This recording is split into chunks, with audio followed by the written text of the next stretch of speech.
Our topic today is entitled The Doom of the New World Order. The global plan of the world's leaders, as most know, is the New World Order. And this plan has been in place since 1776 AD. It's claimed that the plan is inspired by the need to save mankind from self-destruction. Now, while this may be true in regard to the thinking of many, in regard to those who are ultimately in control of it, this is not the reason. Over the last 100 years, many organisations have been formed in order to aid in the establishment of the New World Order. Some of these are the United Nations Organisation, the European Union, the Federal Reserve of the USA, the Club of Rome, the Vatican and the World Council of Churches, the New Age Movement, the Fabian Society, the International Bankers, and hundreds of others. These are some of the organisations, and the ultimate aim of the New World Order is total control of the world's population. And this involves finance, politics, labour, education, family, health, religion, sport, and other items. Total control. If successful, it will amount to total control of the total population. And that is frightening. It means that our liberties ultimately will disappear. Of course, they've been disappearing for some time. But this will be accomplished and is being accomplished under the guise of security and the well-being of society in general. And so the world's population, it just seems to be unaware of what's happening. But the New World Order, my friends, involves a return to the wretched feudal system of society which dominated Europe during the Middle Ages. And you may recall that period of time was a period of extreme hardship for the majority and extreme luxury for the few. So this is not something that the world should look forward to. So in the light of these published plans, the question arises, will it eventuate? If so, for how long? How will it affect our children and our grandchildren, etc.? What does the future hold for us and our offspring? And this is a legitimate question. The answer is that no man can accurately read the future. No man. This means that without some form of aid from outside of us, man is in darkness concerning the future. But this need not be. Man need not be in darkness in regard to the future, because the human race has been given an inspired guidebook which contains broad outlines of what is before us. Now, this guidebook has been neglected over the last 50 or so years, but its forecasts have been so soundly confirmed that we would do well to hear what it says concerning the near future, and it certainly does have something to say. And this challenging forecast in particular is found in the predictions of Daniel the prophet. Who was Daniel? He was that remarkable prime minister of two world empires of his day, the Empire of Babylon and the Empire of Medo-Persia that existed about 2,500 years ago. That's who Daniel was, and the authenticity of his book has been abundantly confirmed by the science of archaeology, and so we can rely on its historical veracity. The prophecies were written in the 6th century BC. That's about 2,500 years ago, written in ancient Babylon, which of course is now called Iraq. The prophet Daniel was a captive Jew. He was in Babylon as a young man receiving a university training for royal service in the Babylonian Empire. That was the custom of the Babylonians of that day.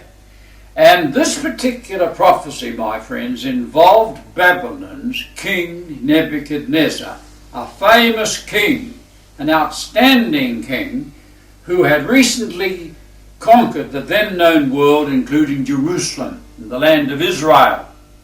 And the best of the Jewish captives were being trained for the service of his empire. And so the scripture says here in this second chapter of the book of Daniel, in the second year of Nebuchadnezzar, he dreamed dreams, wherewith his spirit was troubled, and his sleep brake from him. Verse 1 of Daniel 2. Now, friends, most dreams are, of course, of no consequence, but some dreams are significant, as you know. Nebuchadnezzar's dream was so impressive that he sought its meaning. And to whom did he seek for meaning? He called in the occult specialists to decipher the dream. And Babylon, by the way, was the home of the occult. And these occultists claimed supernatural powers, even the recall of one's memory. And this dream had slipped the king's memory, you see, but it was so impressive, he wanted to know what it was and what it meant. And so it says, then the king commanded the magicians, the astrologers, the sorcerers, and the Chaldeans, the four branches of the occult there, to show the king his dreams.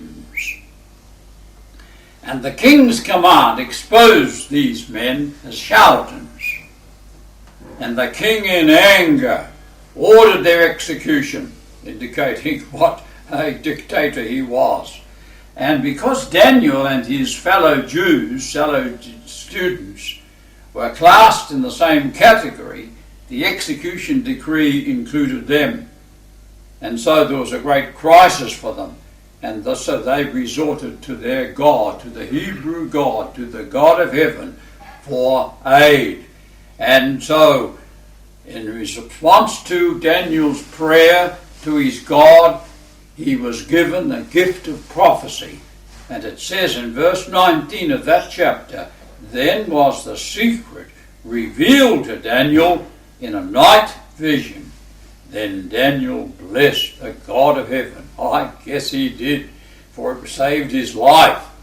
Now, and Daniel sought an audience with the king and received it. And this is what he said to the king. He said, there's a God in heaven that reveals secrets and makes known to the king what shall be in the latter days. Verse 28. My friends, what the king dreamed concerned the latter days. That meant the end time period of the world's history.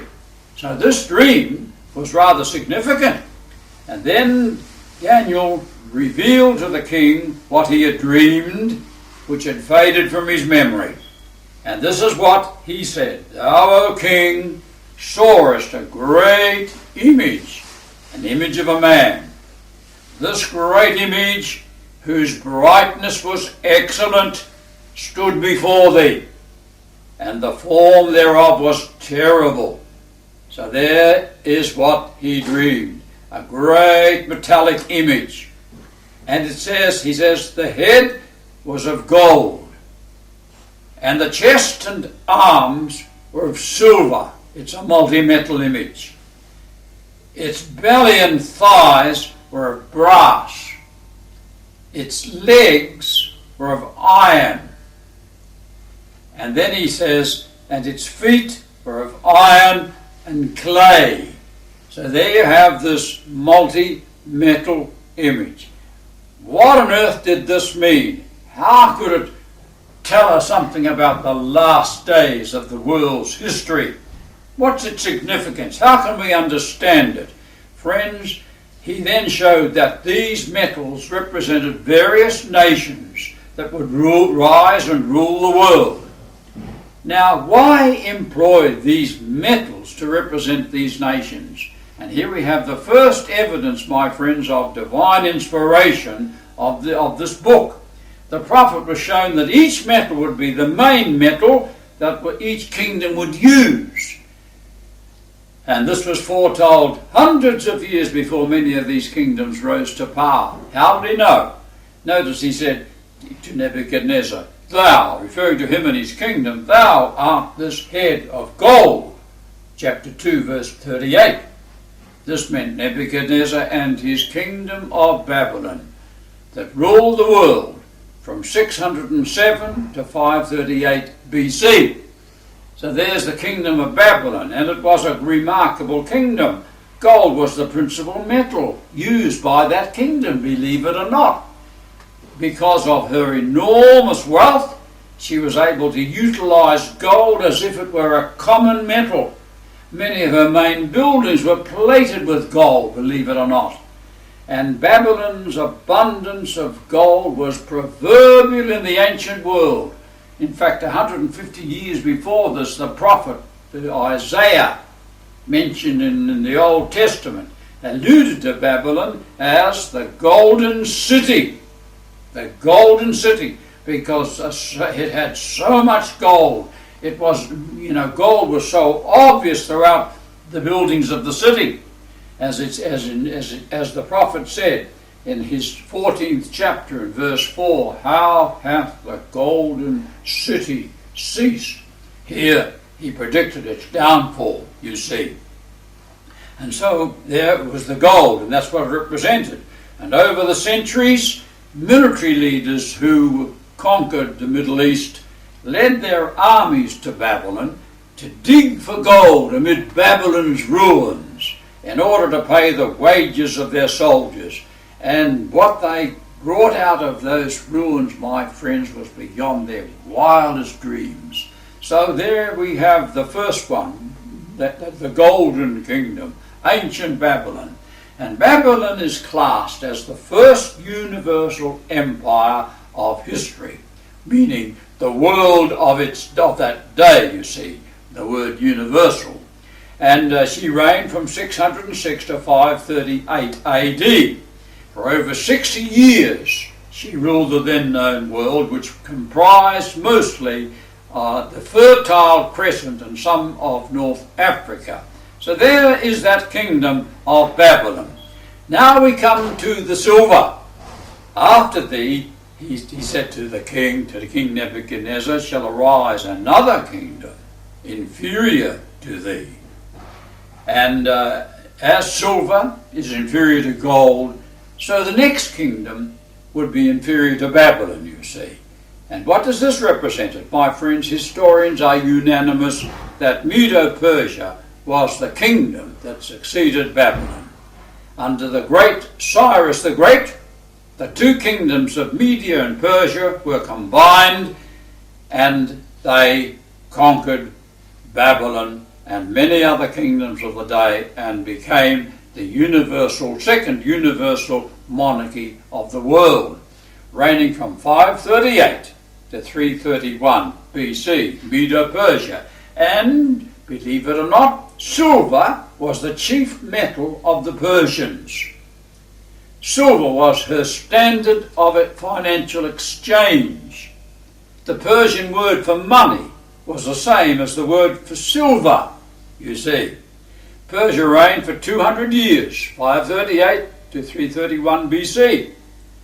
And while Persia was not as glorious as Babylon in its culture and its civilization, it was greater in territory, reigning from Greece, as you see there on the map, to India, from Egypt to the Caucasus, which was an extensive area of land for that period of time. And so now we come to the third part of the image, his belly and thighs. And the prophet said, his belly and his thighs of brass. This verse 32. And in explaining this, he said, another third kingdom of brass which shall rule over all the earth. So what was the brass kingdom? History is clear that the third universal empire was Grecia, or Greece, under Alexander the Great. Once the Greeks ruled the world of the day. And why brass to symbolise Greece? Because, my friends, brass was the principal metal of the Greek Empire. In the Greek language, there were more words for brass than for any other metal. Vastly more words. And that was an indication of the prevalent use of that particular metal in that empire, you see. Ancient historians, speaking or writing of the Greek armies, described them as the brazen-coated Greeks because they wore brass armour. So there we have the third empire, the Grecian Empire, and it was greater in extent than Persia before it, and greater, of course, than Babylon that existed before Persia. So there is the brass kingdom. So now we come to the fourth, to the legs of iron. And the prophet says, the fourth kingdom shall be strong as iron. For as much as iron breaks and subdues all things, it shall break in pieces and bruise. Speaking of the power of the fourth kingdom of the world. And who was the Iron Empire in history? The answer is Imperial Rome under the Caesars. It was the Iron Empire. Edward Gibbon, the famous historian who wrote The Decline and Fall of the Roman Empire, considered to be the greatest authority on this question. When he spoke of Rome, he termed it the Iron Monarchy of Rome. So there you have it. And the Imperial Rome smashed all opposition. She ruled for over 600 years, a long time. And her kingdom was the greatest of the four universal empires of history. It extended from the Wall of Hadrian in Britain, northern Britain, right down to Egypt, from the Atlantic Ocean to the Euphrates River in Babylonia. A vast empire for that day, the greatest to that time, the great empire of Imperial Rome. And then we come to the next section of the prophecy, to the feet. And it says his feet were part of iron and part of clay. Here the iron is divided. And notice what the prophet says in verse 41. Whereas thou sawest the feet and toes, part of potter's clay and part of iron, the kingdom, meaning the kingdom of Rome, the Iron Kingdom, shall be divided. Now here we have a change. Instead of another world empire, fifth world empire, now the next step is division. Division, you see. And this applied not to the whole Roman Empire, but to Western Rome. Why? Because Western Rome was the peculiar territory of Rome. The rest of her empire was the territory of the three previous empires that had conquered before her, you see. And so this refers to her own peculiar territory, which was Western Europe. And so the question rises, did Western Rome divide, as the prediction said? My friends, in the 4th century AD, swarms of Gothic tribes migrated from the east to southwest Europe. Hordes of them, as is indicated there on the map. And in the 5th century AD, they finally conquered Western Rome. They overran it. And by 476 AD, they had divided Western Rome into approximately 10 divisions. 10 divisions. And there they are, as you see on the map, the divisions of the Western Roman Empire. The Anglo-Saxons, the Franks, the Alemanni, the Lombards, the Ostrogoths, the Heruli, the Burgundians, the Visigoths, the Suevi, and across the Straits of Gibraltar came the Vandals, who settled in North Africa at Carthage. There you have the 10 divisions of Western Rome. which were forecast here in this chapter of Daniel. And notice what the prophet said: as the toes of the feet were part of iron and part of clay, so the kingdom, the divided kingdom, shall be partly strong and partly broken or brittle. Verse 42, brittle, weak. My friends, was this true? This has been perfectly fulfilled. Throughout its entire history, Western Europe, or in Western Europe, some kingdoms have been strong and some kingdoms have been weak. Spain was once strong, now weak. Portugal was once strong, it's now weak. Austria was once strong, now weak. Germany was once weak, now it's strong, and has been for quite a while. Italy mostly has been weak. Switzerland is strong financially. England and France have been strong powers, you see. And so there it is, throughout its entire history. Some strong, some weak. Some strong, some weak. Remarkable, fulfilled to the letter. All right, then it says, the prophet says, whereas thou sawest iron mixed with miry clay, they, the kingdoms, shall mingle themselves with the seed of men, denoting intermarriage. But they, the kingdoms, shall not cleave or unite one to another, even as iron is not mixed with clay. The Revised Standard Version makes it a little clearer. It says, they shall mix with one another in marriage. Has this been fulfilled? Perfectly, my friends. Perfectly fulfilled. And one example of it is in the royal families of Europe of the 19th century. At that time, Queen Victoria was called the grandmother of Europe. And King Christian IX of Denmark was called the grandfather of Europe. Why? Because all the royal families were related to those two monarchs. They were all related.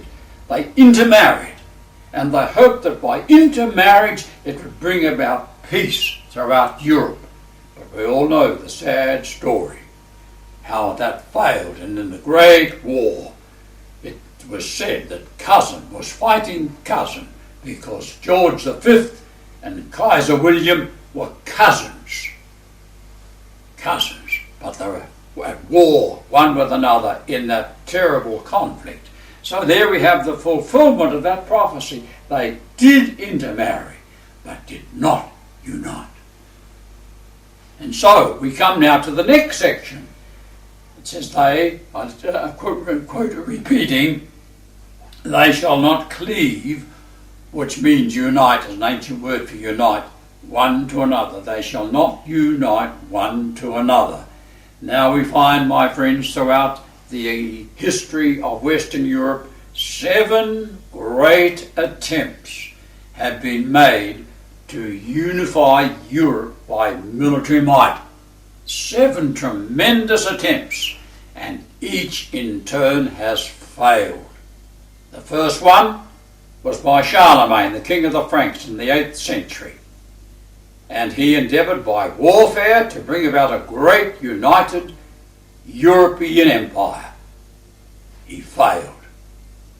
Next was Charles V of the 16th century, another emperor of the Holy Roman Empire, Charles V of Spain. And he endeavoured to do what the prophecy said would not be, and he failed. Then came Louis XIV of France in the 17th century, and he failed.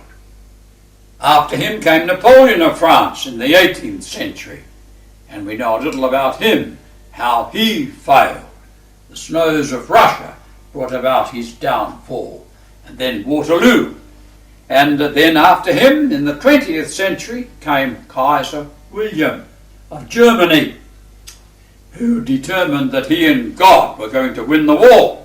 you see. And then after him, still in the 20th century, came Adolf Hitler with his Nazis. And we all know the tremendous history of that. And then, since then, international communism, again in the 20th century. And now, the next one, the European Union in the 21st century, which is a part of the New World Order. It might be interesting for you to hear the interesting account of the Kaiser and the prophecy of Daniel 2 that we're discussing. You know, before the Great War, the Cathedral of Metz in Germany was in need of a new copper roof, which of course was very expensive. So they appealed to the Kaiser for financial help. And on the cathedral, there were many statues of the Old Testament prophets and apostles, which is quite common in Europe, as you know. And the Kaiser, in response, sent this reply. Yes, he said, I'll cover the cost of the cathedral roof on one condition.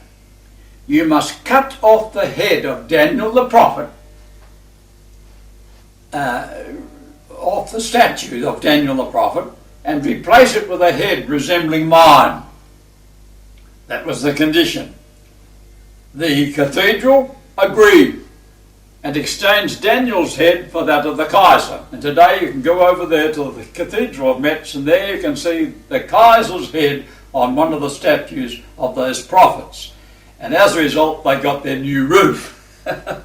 Well, why did the Kaiser want Daniel's head cut off?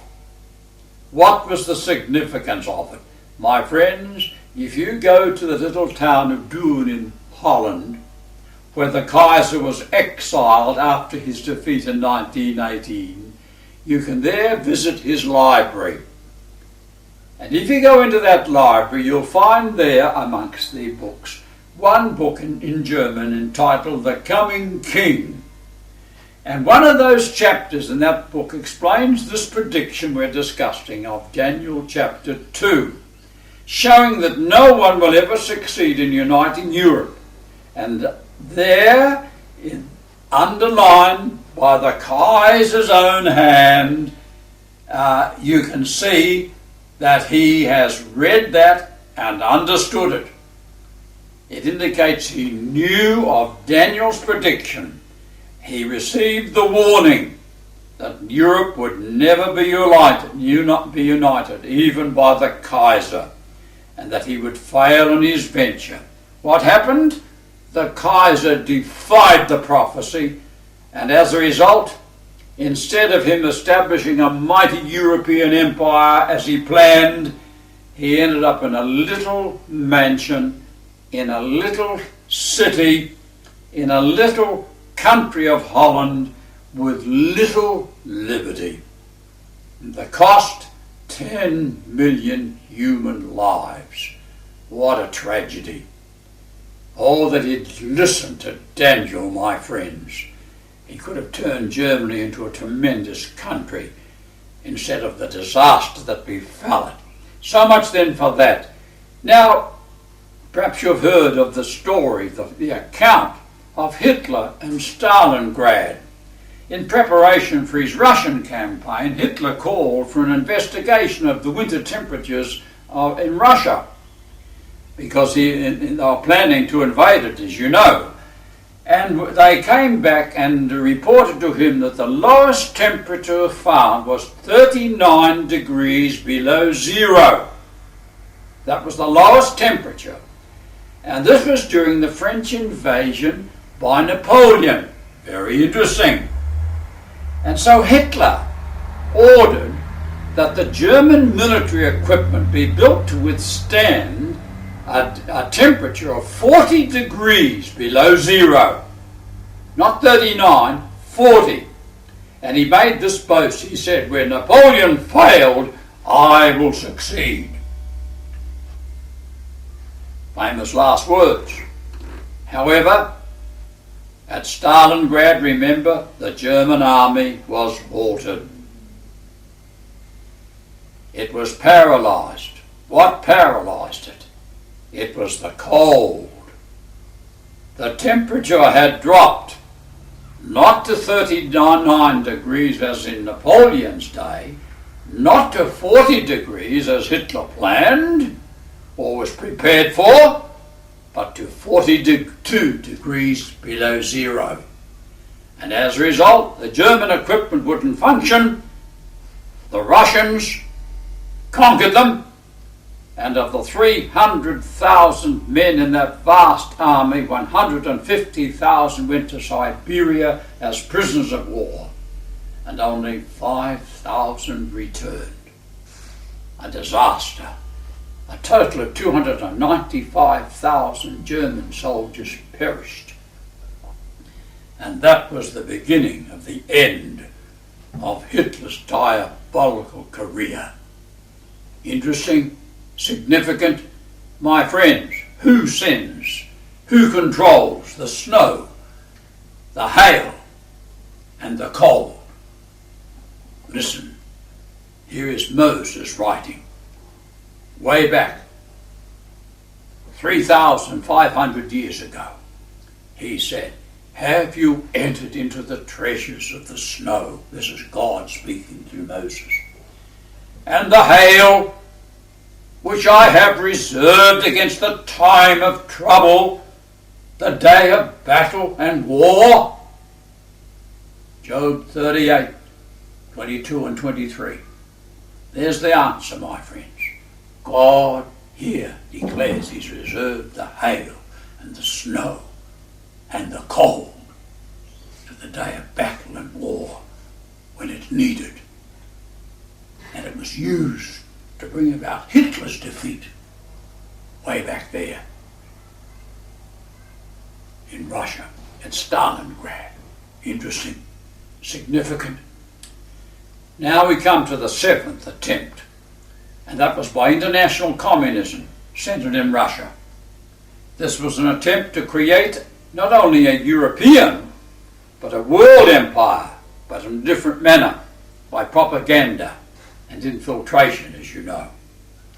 And for a period it was alarmingly successful. It controlled 1/3 of the Earth's surface, and many leading thinkers of the world concluded that it was only a matter of time and communism would succeed. That seemed to be the general view of many. And Khrushchev, remember, the Russian leader, had boasted, "When we finish with the world, we will pursue God to his heaven and deal with him there." But like a pack of cards, remember, the world has witnessed the sudden crash of communism. It failed. They shall not unite one to another, declared the ancient prophet. And now today we witness the final attempt to unify Europe and with it the New World Order. The final attempt, I want you to notice. And this attempt will be the greatest and the most successful of all. It will be a mingling of church and state. That's the prediction. It will involve politics and religion for this final attempt. 4 of the 7 previous attempts were also involved with politics and religion. This time it will succeed, but only for a very short time. For I'm talking, remember, about the doom of the New World Order. And this is revealed in the book of Revelation, which is closely connected with the book of Daniel, remember. And in this book of Revelation, it brings to view, in its 17th chapter, this symbolism. I saw a woman sit upon a scarlet-coloured beast, having 7 heads and 10 horns. Interesting symbolism. And the woman was arrayed in purple and scarlet colour, and a golden cup was in her hand. Upon her forehead was a name written, Mystery, Babylon the Great. Revelation 17, 3-5. Now there is the symbolism of a woman riding the seven-headed beast. And the European Union, my friends, according to this prediction, will ally itself with the woman and the beast. For notice what it says, the 10 horns of this beast are 10 kings or kingdoms which receive power or authority as kings or kingdoms 1 hour with the beast. These have one mind and shall give their power and strength to the beast. Now here we have brought to view, first of all, that the powers of Europe are going to unite. They will have one mind. This denotes union, political union, which we are now seeing with our very own eyes. It's now in process, and in spite of resistance on the part of some, my friends, it will eventuate for a little period. Now the second thing this denotes is that united Europe will render full support to the woman and the beast. They will accept the guidance of this power. This is the forecast, you see. Now we find that various leaders have admitted the fact regarding the European Union. They've admitted this. Here's Edward Heath way back in 1971 when it was being brought into being. He said if Britain joins the European community, they will be able by peaceful means to accomplish what Napoleon and Hitler failed to do by force. That's the BBC broadcast 20th of May 1971. So there you have that declaration, you see. That's what it meant. And here's the noted historian Arnold Toynbee. He commented, he says, the Western Europe has at last been united on a Napoleonic scale, not through conquest this time, but voluntarily. Interesting? So here we have this great attempt to bring about the union of the powers of Europe, and with it, of course, the New World Order. And the Vatican declared at this time also the European Union is a work of divine providence. That's what they thought about it. That it was God of God, you see. So, who is the woman and the beast? All the specifications of the woman meet their fulfillment only in one great religious organisation. You remember in symbolic prophecy, a woman represents a church. And for the Apostle Paul said, remember, in 2 Corinthians 11, verse 2, he says, I have espoused you, talking to believers, to one husband, that I may present you as a chaste virgin to Christ. Here the church is likened to a chaste virgin, you see. And a virgin in prophecy, or a woman in prophecy, denotes a church, you see. And so there we have brought to view in this woman a church, and she's riding the beast. And friends, this means then, according to this prophecy, that the European Union is to be under the direction and control of this great religious power. For they give their strength and power to the beast, and the woman, of course, is riding the beast, is controlling the beast, you see. So, the evidence today, of course, confirms this prediction. Literally confirms it. And as I said before, the European Union is a part of the New World Order. You may remember that the Club of Rome, which is the present body responsible for the New World Order, issued a map back in the 1970s, an official map designating the 10 divisions of the political economic world, of the total world. And this includes the total population of the planet. And of the 10 regions, the European Union is listed as number 2. Number 1 is North America. Number 2 is the European Union.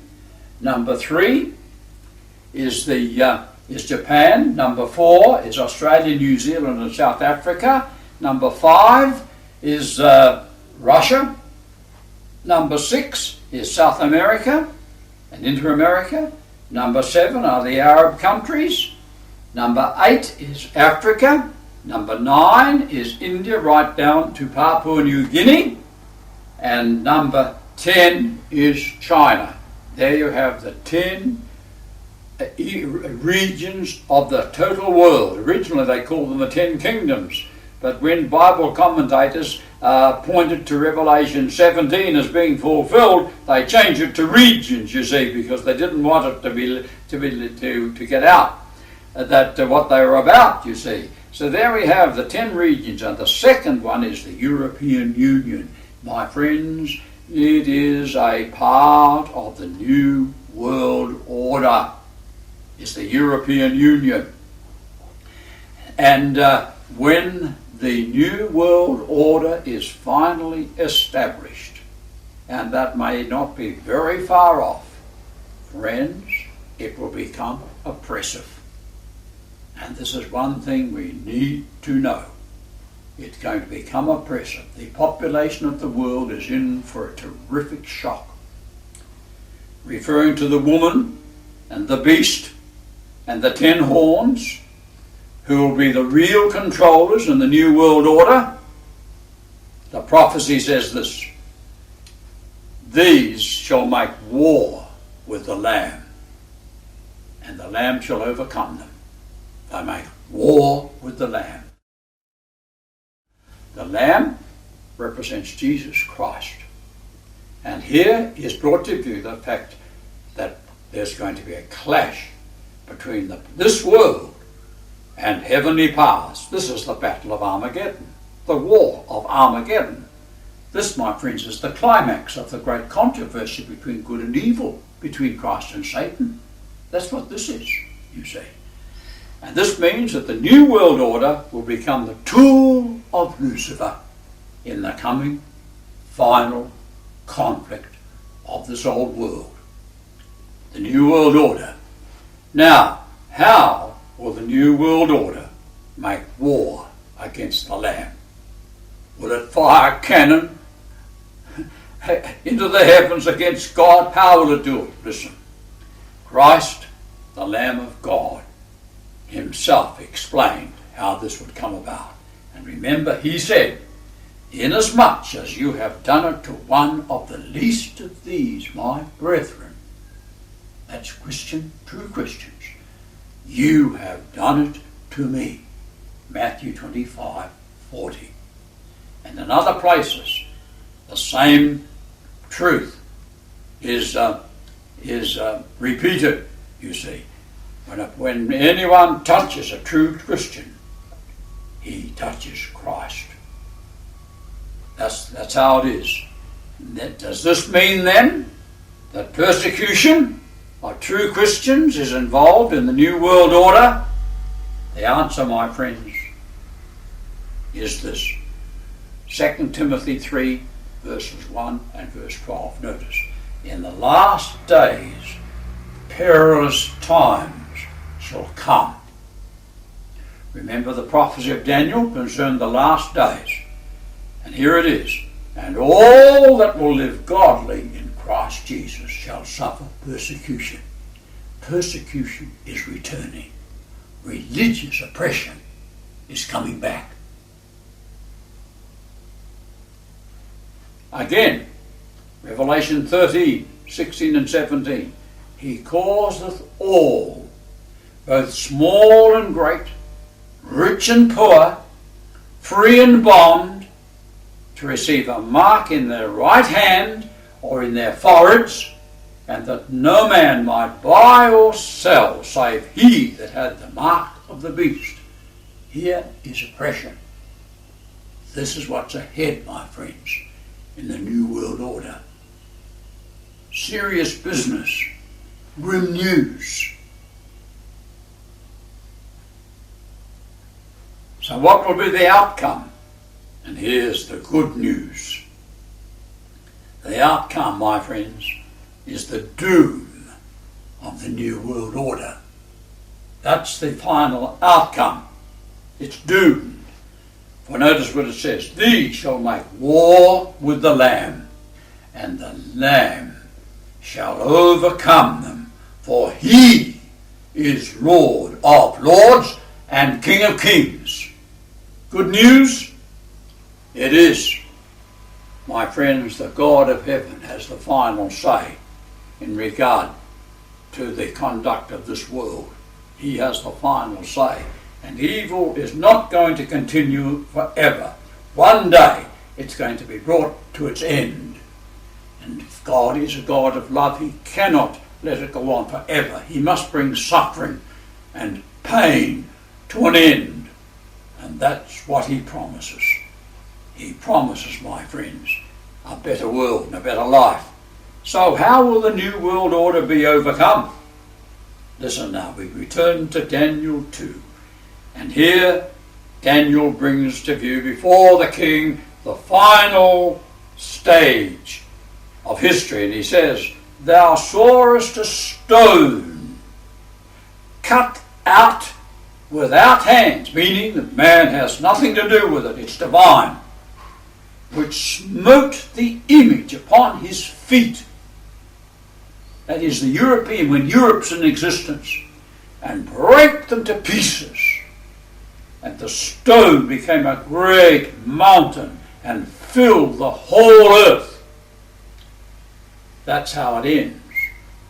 The symbolism of that prophecy. What does this mean?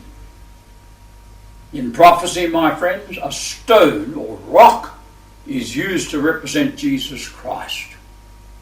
And Daniel, in explaining this, he says, in the days of these kings shall the God of heaven set up a kingdom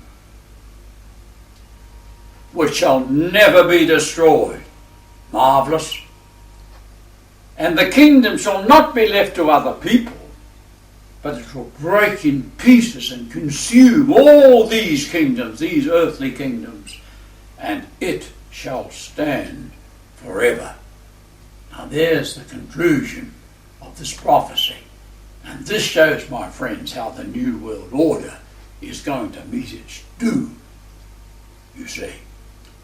And there are four marvellous features of this coming kingdom. Notice what they are. It will be set up by God and not by man. Everything man sets up, my friends, doesn't last. It's tainted with evil. In time it becomes corrupt. Secondly, it will never be destroyed. It lasts forever. What a contrast. All other kingdoms of this earth are left to others, you see. The third point, it will not be left to other people. That means no one dies in this kingdom. Death will be abolished.